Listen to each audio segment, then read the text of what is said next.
Parceria exclusiva, CNN Money, AgFeed. A gente traz agora informações sobre a iminência da liquidação de uma das mais tradicionais cooperativas gaúchas, a PIA.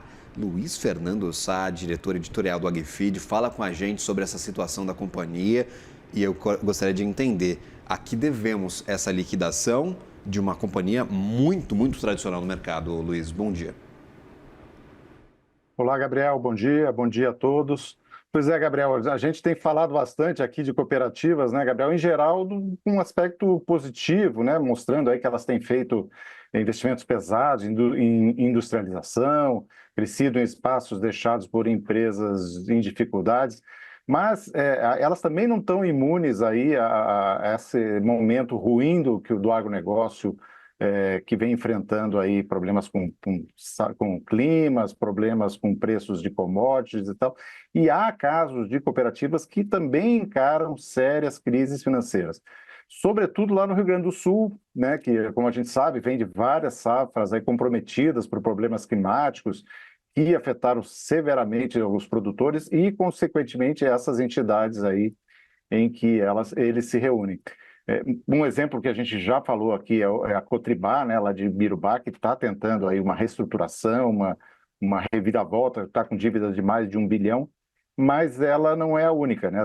Assim, a cooperativa PIA, né, ela está às vésperas aí de completar 60 anos de existência, é muito tradicional. Ela fica sediada na cidade de Nova Petrópolis, lá no Rio Grande do Sul. Ela anunciou que pode ser liquidada em breve, né? Ela é muito conhecida lá no Sul, ela foi já uma das marcas mais populares de leite, laticínios, né? Ela é uma cooperativa, sobretudo, voltada aos pecuaristas ali da produtores de leite, né?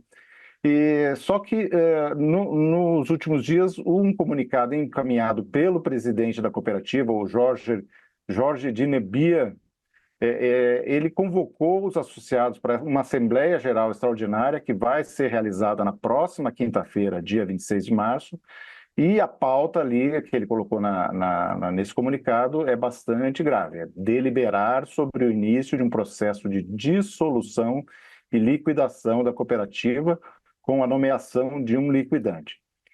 O documento não deixa bem claro assim as causas da liquidação, mas todo mundo sabe que isso está associado às dificuldades financeiras que a cooperativa vem enfrentando nos últimos anos, né?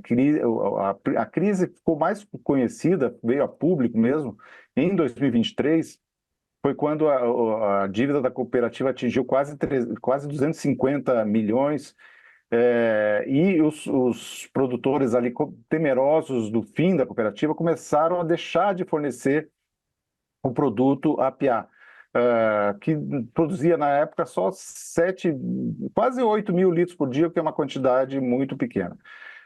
Em paralelo, naquele momento, o então presidente da cooperativa, que era o Jefferson Esmanioto, renunciou ao cargo e com isso foi guindado lá ao lugar dele o Jorge Dinebir, que havia ficado ali, que era um dos principais cooperados e tal, e que solicitou uma auditoria para entender ali o que tinha acontecido com a cooperativa, sobretudo nos últimos 6 anos, ali de 2017 a 2023. Essa auditoria identificou uma série de irregularidades na condução da PIA nesse período, e em outubro de 2024, o ex-presidente e integrantes da sua família foram até indiciados pela Polícia Civil lá do Rio Grande do Sul por associação criminosa, furto qualificado e tal, lavagem de dinheiro. Tem uma série de questões de policiais envolvendo a PIA. A partir da troca de comando, a cooperativa tentou se reerguer, veio tentando aí fazer um processo de reestruturação.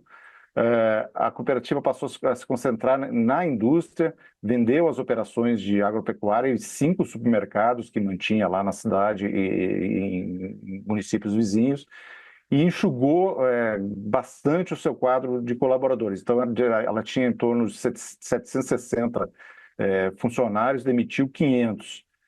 E passou a buscar produtores um pouquinho mais longe, num raio de até 150 quilômetros da sede da companhia, da cooperativa, no caso, né? A produção até vinha crescendo, a captação que estava ali em 8 mil litros, como eu disse no início, multiplicou-se por 10, né? Chegou a 80 mil litros em junho do ano passado.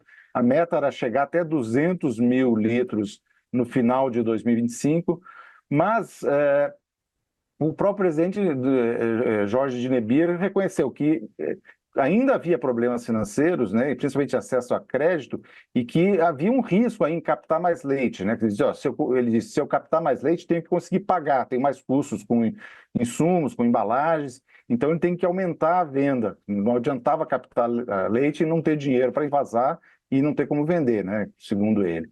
E então, com isso, a crise acabou sendo insuperável aí na visão deles, e com isso ele resolveu tomar essa medida drástica aí, que é a possibilidade de liquidação da cooperativa, né?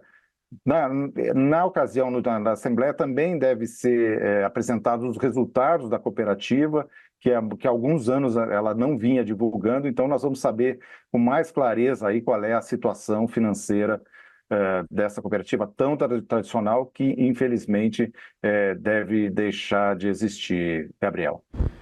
Atenção a esta situação do agronegócio brasileiro. Obrigado, Luiz. Um ótimo dia a você, um bom trabalho. Bom dia a todos, obrigado. Valeu.